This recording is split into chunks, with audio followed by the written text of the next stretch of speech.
And Nikolas goes e5. Knight to f3, attacking the pawn on e5. And black plays knight to f6, the Petrov defense. White takes, knight takes on e5. And black plays the pawn to d6. Gukesh brings his knight back to f3. And now knight takes e4. The Petrov is considered to be one of the most solid openings out there. Pawn to d4 by Gukesh. And Nikolas plays pawn to d5. The bishop comes out to d3. And now the bishop comes out to d6. You can see Nepo on that joining board. He is one of the biggest experts in the Petrov. Short castles by Gukesh. And black castles as well. Pawn to c4 to destabilize the knight in the center. And c6 is the main move here. He plays it. And Gukesh pushes the pawn to c5. This is lesser played move, which is the reason why Theodorou takes some time. He goes bishop c7. And Gukesh is well prepared. He brings his knight out to c3. This could very well be his world championship match preparation. Bishop to f5 after 24 minutes of thought. And now knight to g5. A very interesting move, because if you take on g5, I take the bishop on f5. That's Gukesh's idea. Gukesh plays the move, gets up, knight takes c3 taken here. And now b takes c3.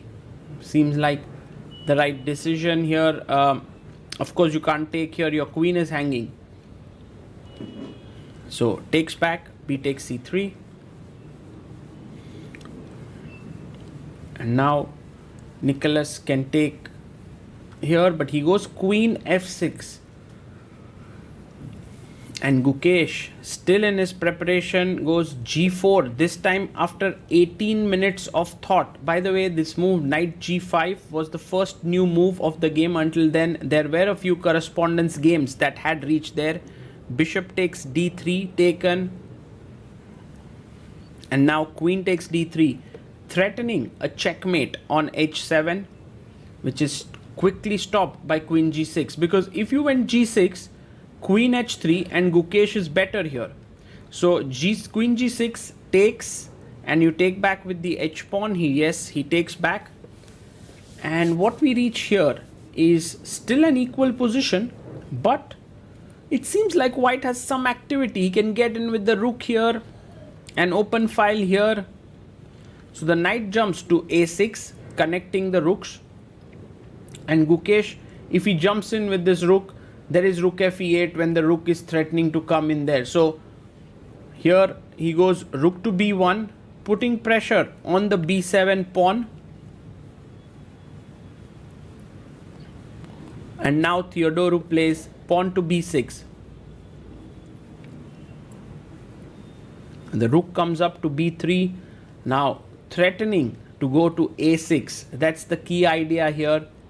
Rook f8. Nikolas is taking his chances here. He realizes that Gukesh is coming at him on the queen side. He needs to create some inroads here. He's now threatening a check. There's no time to waste. If you go like bishop e3, then knight b8, and the knight can be rerouted. So Gukesh goes rook a3, attacking the knight, giving up his bishop with a check. King must come up to g2. And now rook takes c1. You can see Gukesh has 1 hour 18 minutes while Nikolas has 31 minutes. Rook takes a6. And Gukesh is pressing here slightly. Bishop d8. The knight can drop back. And you will see that a7 pawn would be hanging. He comes back with his knight to f3. And Theodorou now plays king to f8. Rook takes on a7. It's important to take back. B takes c5 now.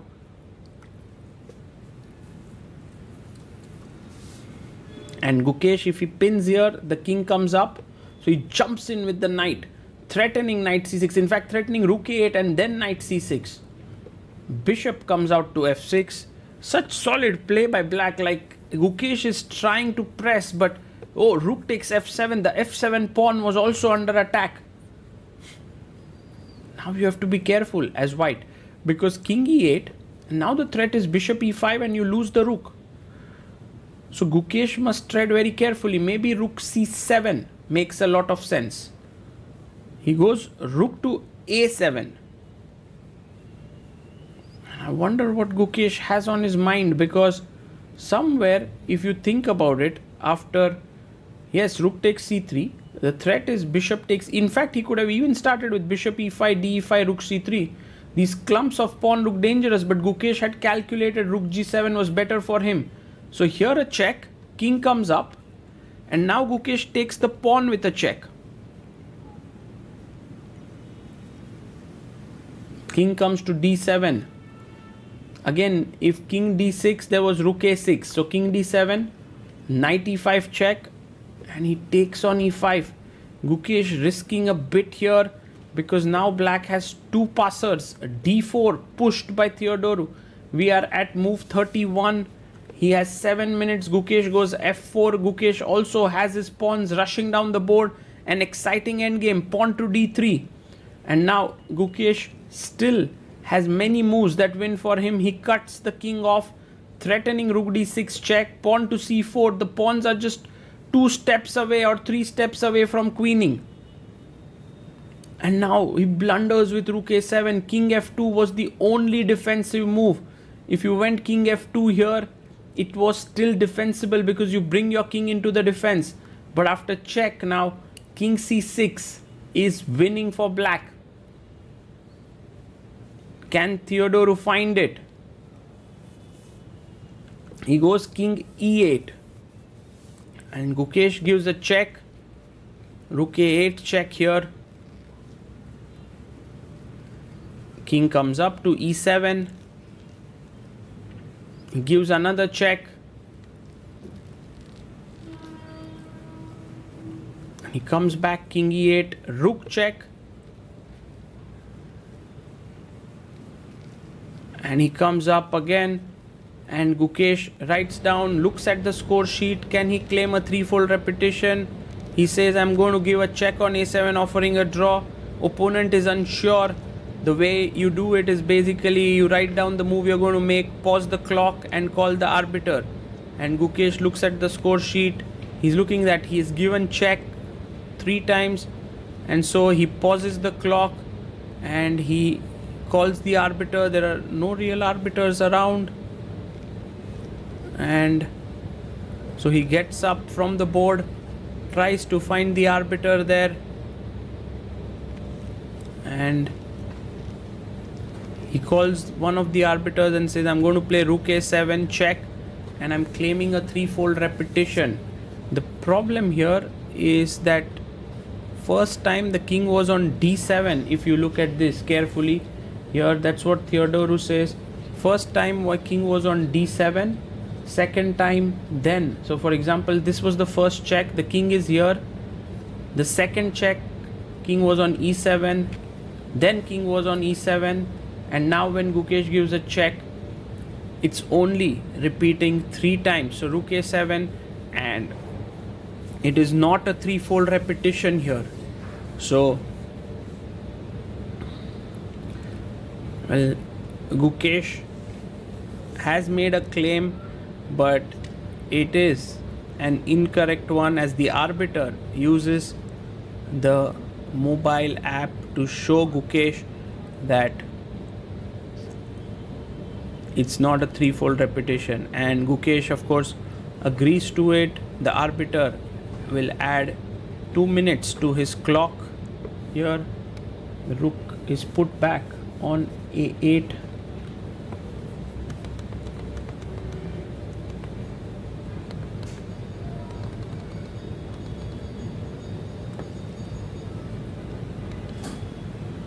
And rook a7 check given.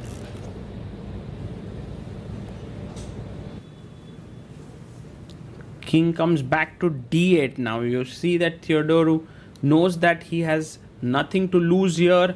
He can actually change the move. He comes up king d7, rook a7 check.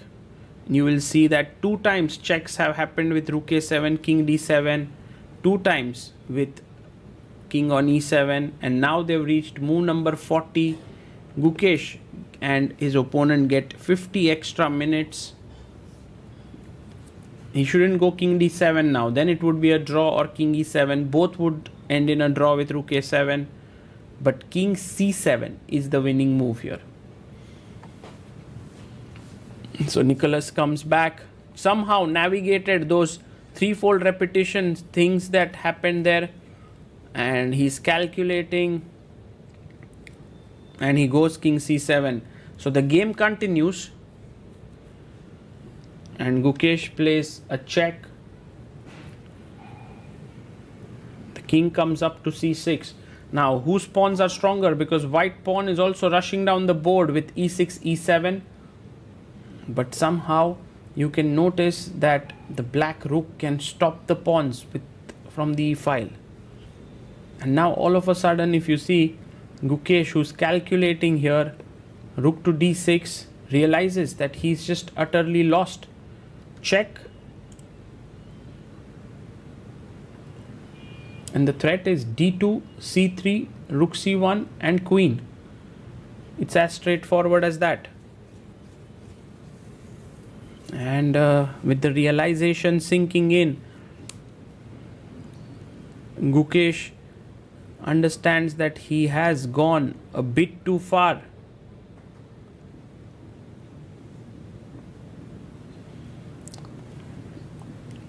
And sometimes there's nothing much you can do in such positions now. Look at this. You can go king f3, but then d2. You can push the pawn, but your rook is hanging. So you need to go down the board. Go c3, e6, rook c1, e7. I'm about to queen, but rook e1. I stop your queen. If you queen, I take it, rook takes, and d1 queen. So black wins. So this entire sequence is a very tricky one. So this is the live board position, king g2, and you can see Gukesh. Something was missed by him. I think he felt like it's going to end in a draw somehow, but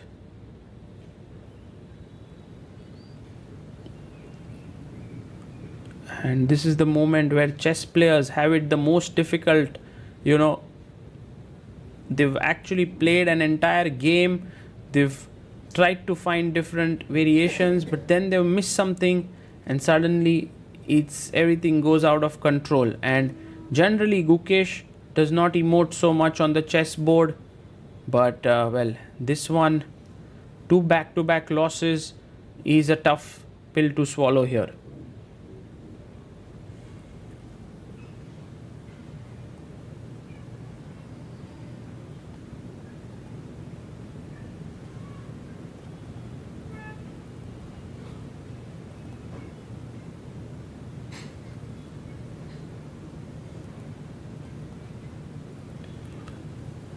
He's thinking there.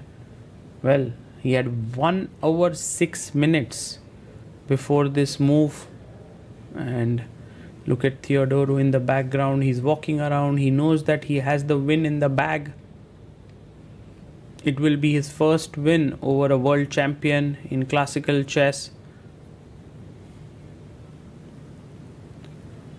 Well, Gukesh can either resign here or make some moves.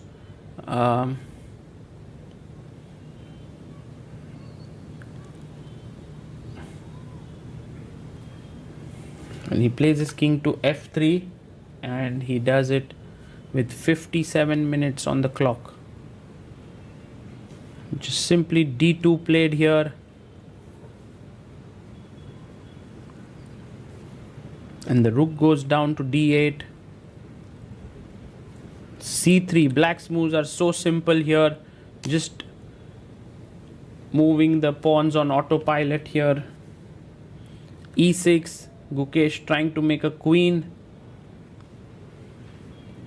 Rook c1 played. And I must say that this game that Theodorou has played here is a model game for Petrov defense, I must say. Where and Gukesh resigns here, Theodorou wins, and why is it a model game is because black just kept control, did not give white the advantage, and white over pushed and black scored